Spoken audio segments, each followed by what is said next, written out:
এই বছর এইখানে হলদিয়ার ক্ষুদিরাম মেলাতে চলে এসেছে সেই ভাইরাল জলপরি। আর আপনারা কিন্তু এইখানে জলপরি দেখতে আসবেন। এই জলপরি কিন্তু দুদিন পর থেকে চালু হয়ে যাবে, কিন্তু আজকে মেলা কিন্তু ফাইনালি চালু হয়ে গিয়েছে এইখানের হলদিয়ার ক্ষুদিরাম মেলা। জলপরি দিতে কিন্তু ফাইনালি জোর কদমে কাজ চলছে এখনো।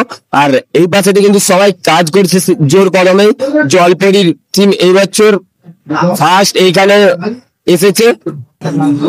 বলছি এইখানে জলপরি আপনার এখানে দেখতে এসে কেমন লেগেছে? ভালো লাগছে সব। আর কিন্তু কাজ তো হচ্ছে ফাইনালি দেখছেন, এখানে কাজ আপনার কেমন লেগেছে? কাজ ভালোই হচ্ছে। এখন আমরা দেখতে এসেছি, এখন জলপরি আসবে, দেখবো আমরা।